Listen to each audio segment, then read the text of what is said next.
हर उन बातों पर अलर्ट मोड पर है जो परिणाम के बाद स्थिति को बिगाड़ सकते हैं। ऑपरेशन लोटस को देखते हुए जहां जीतते ही कांग्रेस के सभी विधायकों को उनके सर्टिफिकेट के साथ रायपुर बुलाया है, तो मतगणना के दौरान किस तरह से उपस्थित होकर नजर रखनी है, इस पर भी पोलिंग एजेंट और प्रत्याशियों को जानकारी दी गई है।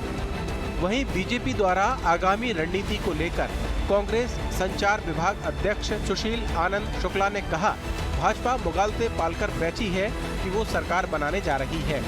दहाई के अंक तक मुश्किल से पहुंचेगी।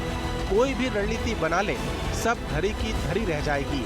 छत्तीसगढ़ में चाहे मनसुख मंडाविया आ जाएं, चाहे चाणक्य अमित शाह आ जाएं, सरकार तो कांग्रेस की ही बनेगी। देखिए, भारतीय जनता पार्टी मुगालता पाल के बैठी है कि छत्तीसगढ़ में सरकार बनाने जा रही है, जबकि जमीनी हकीकत यह है कि छत्तीसगढ़ में भारतीय जनता पार्टी दहाई के अंक तक बमुश्किल से पहुंचेगी।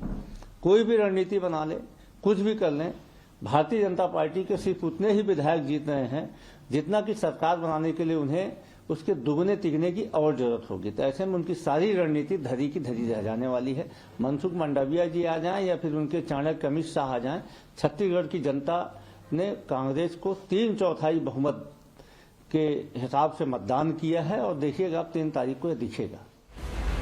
दूसरे राज्यों में विधानसभा चुनाव के कारण नतीजों के लिए लंबा इंतजार करना पड़ रहा है, लेकिन अब नतीजों का पिटारा खुलने में ज्यादा वक्त नहीं बचा है। बीजेपी और कांग्रेस दोनों अपने जीत का दावा कर रहे हैं, पर जनता ने किसके पक्ष में मतदान किया है उसका खुलासा मतदान के बाद ही होगा। बीजेपी प्रदेश प्रभारी ओम माथुर, केंद्रीय मंत्री मनसुख मंडाविया और सह प्रभारी 2 दिसंबर को ही छत्तीसगढ़ पहुंचेंगे और परिणाम के बाद आगे की रणनीति तैयार करेंगे। वहीं कांग्रेस के तंज पर पूर्व विधायक श्रीचंद्र सुंदरानी ने कहा कि कांग्रेस को बहुत बड़ी गलतफहमी हो गई है।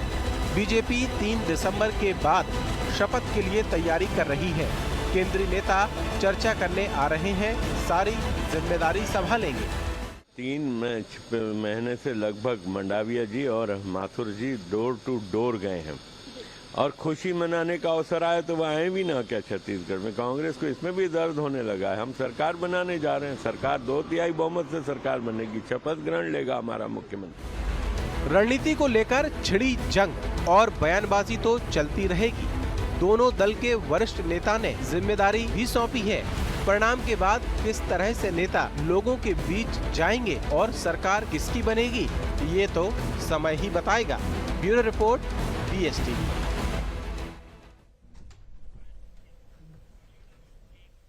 नमस्कार, जवाब तो देना होगा। मैं आप सभी का स्वागत है। मैं हूं डॉक्टर अवधेश मिश्रा। छत्तीसगढ़ की सियासत में 3 दिसंबर के इंतजार से पहले कॉन्फिडेंस और ओवर कॉन्फिडेंस का गेम अपने चरम तक पहुंच चुका है, जहां एक और बीजेपी विपक्ष में रहने के बाद ये दावा कर रही है कि उनके मुख्यमंत्री शपथ लेंगे और तमाम नेता उसमें शामिल होंगे, तो वहीं कांग्रेस की ओर से दावा है कि सत्ताधारी दल कांग्रेस फिर से एक बार 3/4 बहुमत के साथ, मतलब 67 सीटों के साथ सदन में सरकार के लिए वो दावा करेगी। बहरहाल आज इसी विषय पर चर्चा करेंगे। 3 बेहद ही खास मेहमान हमारे साथ जुड़े। पहले उनका तारुफ आपसे करा देता हूं। बीजेपी की ओर से वरिष्ठ नेता अशोक बजाज जी जुड़े हुए। अशोक जी, आपका स्वागत है। कांग्रेस की ओर से वरिष्ठ नेता प्रवक्ता अभय नारायण राय जी है। अभय जी, आपका भी स्वागत है। बतौर राजनीतिक विश्लेषक वरिष्ठ पत्रकार उचित शर्मा जी है। उचित जी, आपका भी स्वागत है।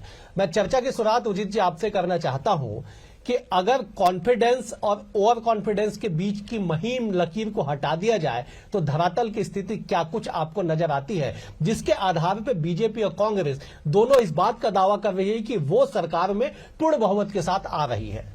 देखिए, जिस तरीके से मुख्तलिफ बयान आ रहे हैं दोनों ही राजनीतिक पार्टी के मुखिया के एवं उनके प्रवक्ताओं के, तो जाहिर सी बात है वो अपना राजनीतिक धर्म निभा रहे हैं। कोई एक्सेप्ट तो करेगा नहीं कि हमें बहुत कम सीट आ रही है, ज्यादा आ रही है। बस निश्चित तौर पर छत्तीसगढ़ के चुनाव में दोनों का राजनीतिक धर्म बनता है कि अपने अपने दावेदारी ठोकना, अपने अपने दावेदारी करना। अब वो उस पर हम 3/4 का है, 80% का है, 90% का है, इस बार 75 पार का है या 65 पार का है, तमाम बातें आती रहती है। और ये चुनाव कब 3 तारीख को ही पता चलेगा कि प्रदेश का मुस्तकबिल कौन सी पार्टी लिखने वाली है, कौन सा दल लिखने वाला है, किस सत्ता की चाबी 2 करोड़ जनता जो वोटर्स है, 3 करोड़ जो जिनकी उम्मीद है, वो कौन सी दल पूरी कर पाता है, तो ये देखने वाली बात होगी। बहरहाल आज दोनों राजनीतिक पार्टियां हैं, दोनों अपने अपने दावे कर रहे हैं। थर्ड फ्रंट अपने दावे कर रहे हैं। नई नवेली पार्टी जो अभी राजनीतिक में आई है, जो सर्व आदिवासी समाज की जो पार्टी है वो अपने दावे कर रही है। बीएसपी जो बहुत पुरानी पार्टी है, उनका अपना एक कोटा है, उनका फिक्स है कि हमारी इतनी सीटें आएंगी, वो अपनी दावेदारी कर रही है। जीसीसी जो कि कांग्रेस पार्टी है, वो जनता कांग्रेस पार्टी है, वो अपने दावे कर रही है। तो तमाम पार्टियों के अपने अपने दावे, जाहिर सी बात है कि राजनीति में आए हैं तो दावा तो करना है। एक किस तरीके से अब उनको आशीर्वाद जनता देती है, वो देखने वाली बात होगी कि कितना सीटें आएंगी। बहरहाल अगर हम सीटों की बात करें तो ये केवल मैं कहूंगा कि बहुत ज्यादा ओवर कॉन्फिडेंस में हम अपने फिगर दे रहे हैं दोनों ही राजनीतिक दल। हकीकत ये है कि दोनों के बहुत बड़ा कड़ा मुकाबला आपको देखने को मिलेगा। जिस प्रकार से 2003 में हम कुछ जज नहीं कर पा रहे थे कि कौन सी पार्टी आ रही है, वो 2023 में भी वही हाल आपको दिखेगा कि आप इतनी आसानी से कॉन्फिडेंट, वो दोनों दल अपना धार्मिक निभा, बिल्कुल सर, बिल्कुल अपना धर्म राजनीतिक धर्म निभा रहे हैं। मगर स्थिति हकीकत ये है कि कोई भी जो थर्ड जो आदमी है, अगर आप उससे पूछे कि कौन सी रही, तो ना तो गंभीरता के साथ कोई व्यक्तिगत तौर पर जब बात करें तो ना डॉक्टर रमन सिंह बोल पाएंगे, ना भूपेश बघेल जी बोल पाएंगे। बिल्कुल सही, बिल्कुल सही। अशोक जी, दावों और हकीकत के बीच में एक बड़ा छोटा सा मार्जिन होता है। आप तो बेहद वरिष्ठ नेता हैं, क्या आपको लगता है कि बीजेपी जो शपथ ग्रहण की तैयारी कर रही है वो ओवर कॉन्फिडेंस है, या वास्तविकता में उसके पीछे कुछ आधार है? देखिए अवधेश जी, 15 साल तक भारतीय जनता पार्टी ने छत्तीसगढ़ में तेजी से विकास किया है। माननीय अटल बिहारी वाजपेयी ने छत्तीसगढ़ राज्य का निर्माण किया। उनकी मंशा के अनुरूप, उनकी कल्पना के अनुरूप भारतीय जनता पार्टी की सरकार ने एक विकसित छत्तीसगढ़ लाके दिया। और पिछले 5 साल 2018 में जब चुनाव हुए तो लोगों ने एंटी इनकम्बेंसी के कारण एक परिवर्तन लहर चली, और परिवर्तन लहर के फलस्वरूप हम पिछड़ गए। लेकिन अब जनता ने 5 साल इस कांग्रेस सरकार को देखने के बाद महसूस किया कि हम गलती में थे, कि कांग्रेस आएगी तो हमारे लिए बहुत भलाई का काम करेगी, बहुत सारा विकास करेगी, लेकिन कुछ नहीं कर पाई। केवल झूठ इन्होंने बोला। अपने जो वादे इन्होंने किए थे चुनाव घोषणा पत्र में, वादे भी सब आधे अधूरे थे, कहीं वादे पूरे नहीं हुए, कई वादे ऐसे जिसको उन्होंने टच भी नहीं किया, छुआ तक नहीं, लोगों को गुमराह करते रहे। इन्होंने कहा था कि नशा मुक्त छत्तीसगढ़ बनाएंगे। ठीक है बजाज जी, देखिए दरअसल उन सारी बातों का समय बीत चुका। अब तो ईवीएम में प्रत्याशियों के भाग्य कैद हो चुके हैं। 3 दिसंबर को जब ईवीएम खुलेगा तब पता चलेगा कि आप लोग सिलसिलेवार जिन जिन बातों को लेकर चुनावी मैदान में गए, जनता ने कितना भरोसा जताया।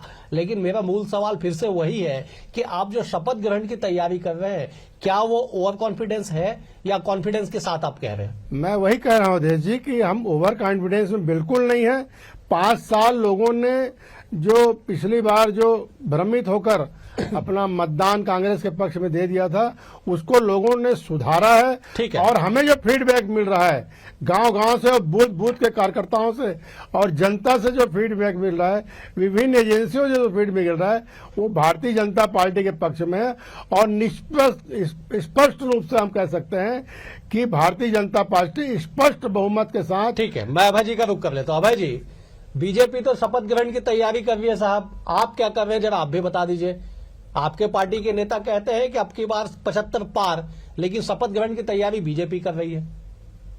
अवधेश जी, हर पार्टी चुनाव जीतने के लिए चुनाव लड़ती है और सरकार बनाने की बात करती है। भारतीय जनता पार्टी भी वही बात कर रही है। लेकिन भारतीय जनता पार्टी को अपना धरातल पता है कि कितने आधे अधूरे तैयारी थे, आधे अधूरे मन थे।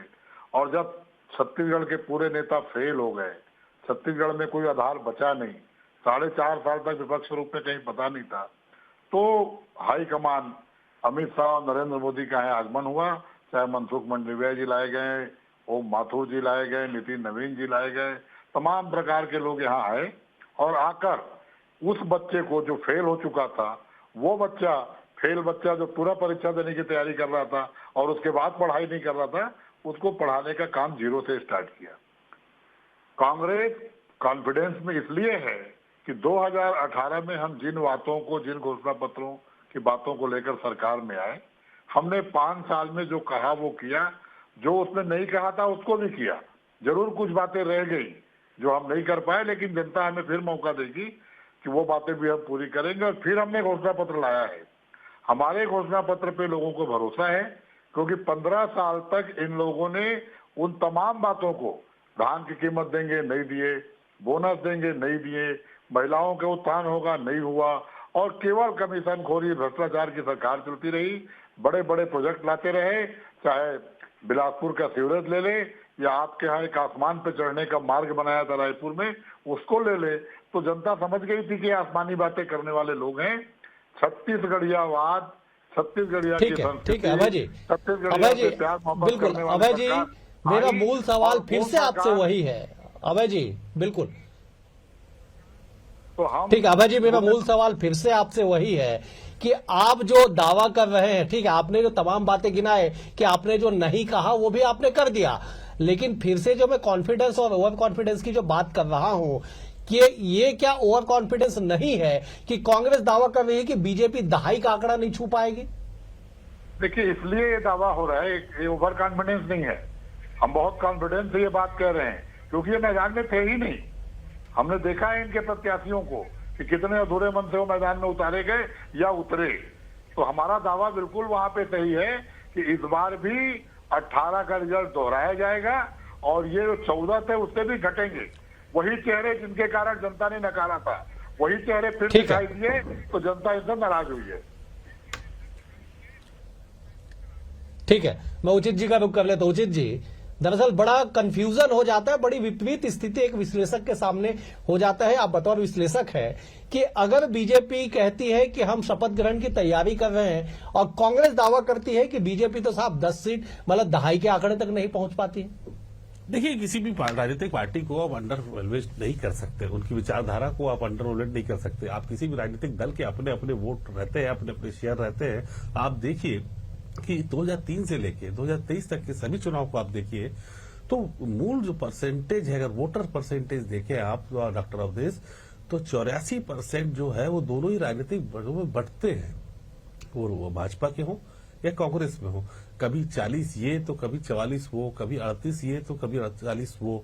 तो आप देखिए कि 80 से 82-84 के बिटवीन दोनों ही राजनीतिक पार्टियां आपस में शेयर करती है। बिल्कुल सही। तो आप ये नहीं कह सकते कि वो रिपीट होगी। भाजपा के पास तो खोने के लिए अभी कुछ है नहीं, वो अपने न्यूनतम स्कोर में है और कांग्रेस अपने अधिकतम स्कोर में। अब जो भी कुछ होगा ये आगे ही होंगे और इनकी गणना नीचे आएगी कांग्रेस की, ये जाहिर सी बात है, क्योंकि ये सब अपने अपने दावे हैं। इन्होंने कहा कि हमने बहुत अच्छे काम किए और जो नहीं करना था डॉक्टर अभय जी वो भी कर, और जो करना चाहिए था अगर हम उसमें आए तो उसकी फेरिस्त लंबी है भाई जी।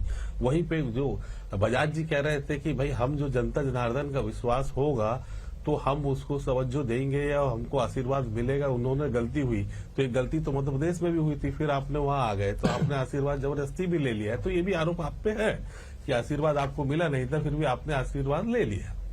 तो आप दोनों की तैयारी आप कह सकते हैं कि हम मध्य प्रदेश की स्टाइल में भी आ सकते हैं और क्लियर कट भी आ सकते हैं, तो दोनों चीजें हो सकती हैं। बिल्कुल बिल्कुल, देखिए आप जो इशारा कर रहे हैं मध्य प्रदेश की तर्ज पे, शायद उससे बजाज जी इत्तेफाक ना रखे, लेकिन बजाज जी मेरा सवाल वही है कि आप ठीक है, एक तरफ आपके नेता कहते हैं कि हम तो साहब शपथ ग्रहण की तैयारी कर रहे हैं, 2 तारीख को ओम माथुर, मनसुख मंडाविया, तमाम आपके दिग्गज जुट रहे, 3 तारीख को मतगणना होना है। क्या उस बहुमत के जादुई आंकड़ों तक आप पहुंच पाएंगे? निश्चित रूप से अवधेश जी, जादुई आंकड़े तक हम पहुंच रहे हैं और कांग्रेस बिल्कुल गलत फहमी में है कि कभी तो ये कहते हैं हम 75 पार करेंगे, फिर 60 में उतर आए, चुनाव गिनती शुरू होने के पहले तक ये 50 में उतर आएंगे, उसके बाद फिर जब गिनती होगी समझ में आएगा कि 40 तक भी नहीं पहुंच पाए। ये स्थिति भी आने वाली है। आप देखिएगा कि कांग्रेस का अब कॉन्फिडेंस जो है ना डोल रहा है। अब धीरे धीरे उनका विश्वास खत्म होते जा रहा है, क्योंकि जैसे जैसे मतदान की तिथि आगे बढ़ते जा रही है और मतगणना की तिथि नजदीक आती जा रही है, उनको अपने कार्यकर्ताओं से जो रिपोर्ट मिल रही है उसके कारण अब धीरे धीरे वो कम होते जा रहा है। नहीं तो 75 से नीचे तो उतरने के तैयार नहीं थे। और भारतीय जनता पार्टी ने पूरे रणनीति के अंतर्गत, पहले देखिए आपने 17 अगस्त को हमने 21 उम्मीदवारों के नाम डिक्लेयर कर दिए थे। भारतीय जनता पार्टी हाईकमान ने निर्देश दे दिया कि आप तैयारी करिए। सारी रणनीति भारतीय जनता पार्टी की, छत्तीसगढ़ की यहाँ की तासीर को मानकर या तासीर के हिसाब से सारी रणनीति तय की गई। और आप देखिएगा कि हम अगर बजाज जी आप बेहद वरिष्ठ नेता है, भरपूर आपका सम्मान पार्टी में भी और बाहर में भी है। छत्तीसगढ़ की तासीर वो नहीं रही है साहब जो पंडरिया में, जो कवर्धा में, जो साजा में करने की कोशिश बीजेपी ने की है। ये कहां की तासीर है छत्तीसगढ़ की? देखिए, स्वाभाविक रूप से चुनाव हुए हैं, कहीं हमने कोई ध्रुवीकरण करने की कोई कोशिश नहीं की। ये स्वाभाविक इन्होंने बजाज जी, मैंने पहले कहा कि आपका भरपूर सम्मान है, ईश्वर साहू को टिकट देना कौन सा ध्रुवीकरण नहीं मानते हैं आप? जरा ये समझा दीजिए एक लाइन में। देखिए, अभय जी के पास ईश्वर जाऊंगा। साहू एक पीड़ित व्यक्तियों का जो इतने जो कांग्रेस से शासनकाल में इतने लोग मारे गए, उन पीड़ित लोगों का प्रतिनिधित्व करने के बहुत बढ़िया, एक ठीक है। चेहरा सामने आया। ठीक है बजाज जी, बीजेपी आंकड़ों के साथ कहती है कि 246 लोगों की हत्या केवल बस्तर में की गई है कांग्रेस की सरकार में। उन 246 में से कितने लोगों को आपने टिकट दिया, आप याद करके रखिएगा। अगले सवाल के साथ मैं आऊंगा। अभय जी, जब आप जवाब दे दीजिए कि क्या छत्तीसगढ़ की तासीर जिस तरह से रही है, कांग्रेस उसी तर्ज पे चुनाव लड़ी है या कांग्रेस ने भी कुछ दाएं बाएं करने की कोशिश की है? कांग्रेस ने, देखिए, कांग्रेस और भाजपा का जो मूल अंतर है आप समझिए, 80 के बाद की जो भाजपा है वो केवल सत्ता के लिए बनी है। सत्ता के लिए जनता पार्टी में समा गए, जनसंघ समाप्त कर दिया, फिर सत्ता की बारी आई तो अलग से भारतीय जनता पार्टी बना लिए, और न जाने कितने दलों के साथ, कश्मीर में किसके साथ और कहां किसके साथ, आज महाराष्ट्र में किसके साथ खड़े हैं। तो इनका जो मूल चरित्र हो गया है, जो नरेंद्र मोदी और अमित शाह की भाजपा बची है, उनका मूल चरित्र हो गया सत्ता में रहना और सत्ता के लिए तानाशाही करना, संवैधानिक संस्थाओं का दुरुपयोग करना। आपने तो एक उदाहरण दिया ध्रुवीकरण का, कवर्धा का और साजा का। आज जिस तरह से ईडी और आईटी को यहाँ बैठाया गया और 6 महीने जो नंगा नाच इस प्रदेश में कराया गया, वो भी यहाँ की तासीर नहीं थी। इससे पहले भी ऐसे कोई चुनाव छत्तीसगढ़ में देखने को नहीं मिले। तो कांग्रेस अपने काम के बल पे, कांग्रेस विकास की बात के बल पे और छत्तीसगढ़ को छत्तीसगढ़िया राज बनाने के बल पे, हमने छत्तीसगढ़ मैतारी का फोटो दिया, राजगीत दिया, तीर्थ त्योहारों की छुट्टियां दी, हमने आभास कराया कि हमारे पूर्वजों ने अगर मध्य प्रदेश में अलग छत्तीसगढ़ बनाने की बात की थी तो क्यों की थी, उसको भूपेश बघेल जी ने आभास कराया। और हमने भी राम वनगमन पथ बनाया, हमने उस पर वोट नहीं मांगा जिस तरह ये राम मंदिर के नाम पे वोट मांग रहे हैं, ध्रुवीकरण कर रहे हैं। ये धर्मांतरण की बात करते हैं, इन्होंने प्रबोध मिंज को टिकट दिया सरगुजा में जो धर्मांतरित हैं। तो इनको सत्ता चाहिए और सत्ता में आने के लिए इनका कोई विचारधारा नहीं, इनके कोई सिद्धांत नहीं, और ये जो प्रयास कर रहे हैं ना यहाँ ज्योतिराज सिंधिया मिलेगा और न छत्तीसगढ़ में इनको कोई वैसा नौबत आने वाला है जो मध्य प्रदेश में किए, कर्नाटक में पहले कर चुके हैं, महाराष्ट्र में भी कर रहे हैं। इतनी बहुमत हमको ठीक है। अभय जी, मैं लौटूंगा आपके पास, मैं उचित जी का रुख कर लेता हूँ। उचित जी, क्या आपको लगता है कि छत्तीसगढ़ की जनता बहुमत के जो जादुई आंकड़े हैं वहां तक किसी भी एक राजनीतिक दल को पहुंचाएगी, या उससे पहले जो सियासी गुणागणित जो होता है, जो हॉर्स ट्रेडिंग कहा जाता है, मिशन लोटस कहा जाता है, तमाम तरह के शब्दावली का इस्तेमाल होता है, 80 के दशक से होता आ रहा है, क्या वो स्थिति छत्तीसगढ़ में दिखाई पड़ेगी, या जिस कॉन्फिडेंस के साथ दोनों दल दिखाई दे रहे हैं वही कॉन्फिडेंस लेके कोई एक दल आगे बढ़ जाएगी? देखिए, जमहूरियत में ऐसे कई उदाहरण हैं। आप पीछे के इतिहास, जब भी 1952 के चुनाव से अगर आप कैलकुलेट करें तो हर जगह आपको ऐसी चीजें मिल जाएंगी।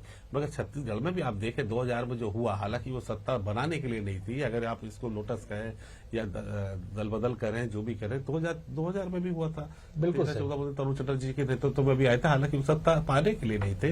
लेकिन फिलहाल 23 सालों में एक बार हो चुका है, जब बाकी 1 या 2 या 3 आ चुके हैं, बात अलग है। लेकिन बड़े रूप से सत्ता के लिए बड़े मॉब को लेकर आना, बड़े ग्रुप को लेकर आना, ऐसा परिवर्तन हुआ नहीं। छत्तीसगढ़ ने जिसको भी दी है वो क्लियर कट मेजॉरिटी दी है, भले ही 0.75% से बीजेपी को दी हो, बात अलग है। लेकिन छत्तीसगढ़ में जूस की तरफ थी। और आप जो बात कर रहे थे पोलराइजेशन की बात, ध्रुवीकरण की बात, तो ये तो होता है। राजनीतिक पार्टियां इसको सामाजिक रूप से करती हैं। अभी जो इस बार देखने को मिला है वो धार्मिक रूप से मिला है। हालांकि इस तरीके का आपने सही कहा कि पहली बार छत्तीसगढ़ में हुआ कि हम धार्मिक रूप से वहां पे जो माहौल पैदा करने की कोशिश गई, चाहे खैरागढ़ हो, कवर्धा हो, पंडरिया हो, वो उनकी एक कूटनीति रणनीति का उनकी हिस्सा है, उनकी वो पिच है जहां वो हर किसी को अपना मैच खिलाना चाहते हैं। उनकी एक पुरानी पिच है, अपने 92 से लेकर जितने चुनाव है उसमें उनको आपको देखने को मिला है। तो छत्तीसगढ़ में कोई नई चीज नहीं हुई है पार्टी स्तर पे। तो बिल्कुल सही, बिल्कुल सही। अब बजाज जी, आप बात कर रहे थे कि बीजेपी ने वैसी कोई भी तासीर के उलट काम नहीं किया जो छत्तीसगढ़ की तासीर ना रही हो, लेकिन तमाम उदाहरण है, चाहे कांग्रेस हो, विश्लेषक हो, तमाम लोग कहते हैं कि बीजेपी ने इस बार चुनाव को अपने पिच पे खींचने की कोशिश की। अब कितना सफल होगी वो 3 तारीख को तय होगा, लेकिन साहब सवाल वही है ना कि क्या आप लोग जिस बिसात को बिछा के आगे बढ़े हैं, क्या उसमें आपको कामयाबी मिलेगी या कांग्रेस आपसे एक कदम आगे नजर आएगी? देखिए, निश्चित रूप से आप अभी जो राजनीतिक फिजा दिखाई दे रही है, जो आम लोगों में चर्चा हो रही है, और 6 महीना पहले जो चर्चा होती थी, 6 महीना पहले और 3 महीना पहले तो लोग ये बोलते थे कि बीजेपी कहीं मुकाबले में नहीं है। आप जैसे वरिष्ठ पत्रकार लोग भी बोलते थे कि बीजेपी कहीं मुकाबले में नहीं है, कोई संघर्ष नहीं कर रही है, कुछ नहीं कर रही है। लेकिन आपने देखा होगा 3 महीने में कैसे नक्शा बदल गया, राजनीतिक फिजा बदल गई। और अब तो लोग ये भी कहने लगे हैं कि पाटन जैसी सीट में भी इनके नेता घिर गए हैं।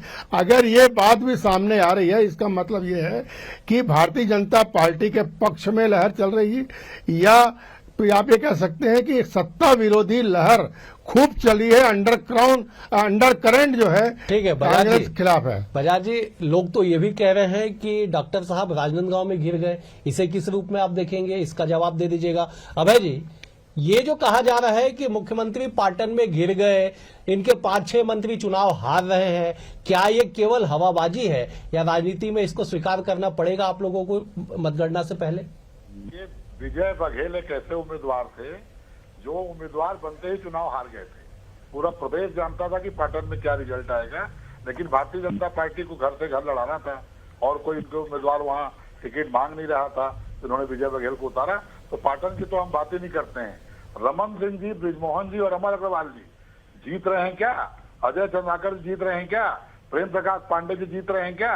ये जरा बजाज जी बता देंगे तो ज्यादा खुशी होगी मेरे को कि बजाज जी के पास आंकड़े हैं और बजाज जी ने अपनी पार्टी का हिसाब रखा है। इन्होंने तो कि हत्या हो गई तो टिकट दे दो, किसी ने झंडा। चलिए मैं जवाब ले लेता हूँ अभय जी, मैं जवाब ले लेता हूँ, मैं आगे बढ़ूंगा लेकिन पहले एक बार जवाब ले लेता हूँ। बजाज जी जवाब दे दीजिए। 5 नाम अभय जी ने लिए हैं, डॉक्टर रमन सिंह का नाम, बृजमोहन अग्रवाल का नाम, अजय चंद्राकर का नाम, अमर अग्रवाल का नाम, प्रेम प्रकाश पांडे का नाम। इस 5 सीटों पर जवाब दे दीजिए, फिर आगे बढ़ेंगे। इन 5 सीटों की बात आप कह रहे हैं अभय जी, इन 5 सीटों में भारतीय जनता पार्टी स्पष्ट रूप से जीत रही है, भारी मतों से जीत रही है। बृजमोहन जी रायपुर नगर में कितना भी आपने घेरने की कोशिश किया, लेकिन इस बार वो रिकॉर्ड मतों से जीत रहे हैं। और डॉक्टर रमन सिंह जी भी रिकॉर्ड बनाएंगे इस बार। अजय चंद्राकर जी जीत रहे हैं, अमर अग्रवाल जी जीत रहे हैं और प्रेम प्रकाश पांडे जी भी जीत रहे हैं। और तो और हमारे नए जो पहली बार नए चेहरे आए हैं, सारे नए चेहरे इस बार कांग्रेस के मुकाबला करके इस बार विधायक बन के आ रहे हैं, सदन में बैठेंगे और भारतीय जनता पार्टी की सरकार के एक प्रमुख भूमिका निभाएंगे। आप देखते रहिए, 3 तारीख को रिजल्ट खुलेगा, 12 बजे तक आपको रुझान पता चल जाएगा। ठीक है उचित जी, दरअसल यही कॉन्फिडेंस और ओवर कॉन्फिडेंस है। अभय जी 5 नाम पूछते हैं और ये बताते हैं कि 5 हम जीत रहे। अभय जी दावा करते हैं कि वो 5 चुनाव हार रहे हैं, क्या माना जाए इसे? देखिए यही कॉन्फिडेंस है, राजनीतिक कॉन्फिडेंस को बोल सकते हैं कि अब इसको आप जो भाषा में आप बोल लीजिए ओवर कॉन्फिडेंस है या कॉन्फिडेंस है। अगर बजाज जी को 15 नाम भी देते तो 15 के भी नाम गिना देते कि 5 जीत के आ रहे। सवाल उठता है कि ये पूछना चाहिए कि आपके हार कौन रहा है। दोनों राजनीतिक दल के लोग अगर ये बता दें कि आप मान गए कि 70-72 सीट दोनों को आने वाली है, जनता तो ये जानना चाहती है कि आपकी 15 जो बची हुई वो हार कौन रहा है, उसके नाम बता दे। तो सवाल ये होना चाहिए। बिल्कुल बिल्कुल आपने सही कहा। देखिए समय का थोड़ा सा अभाव है, वरना इस चर्चा को मैं आगे जरूर बढ़ाता। कुल मिला के कि छत्तीसगढ़ में इंतजार बेहद ही बेसब्री से, चाहे राजनीतिक पंडित हो, चुनाव से जुड़े लोग हो या आम मतदाता हो, वो भी जानना चाहती है कि उन्होंने जिसे वोट दिया क्या वो विधानसभा में पहुंचने में कामयाब होंगे या नहीं होंगे। लेकिन राजनीति में जो कॉन्फिडेंस का गेम होता है, कहा जाता है कि राजनीति में वो तमाम चीजें दिखाई जाती है जिसे छुपाना चाहिए और उन तमाम चीजों को छुपा लिया जाता है जिसे वास्तविक में उसका कोई नाता नहीं होता है। आज इस चर्चा में इतना ही। तीनों मेहमानों का बेहद शुक्रिया। अभय जी आपका शुक्रिया, बजाज जी आपका शुक्रिया, उचित जी आपका भी शुक्रिया। कल एक और विषय के साथ होगी मुलाकात, तब तक के लिए नमस्कार।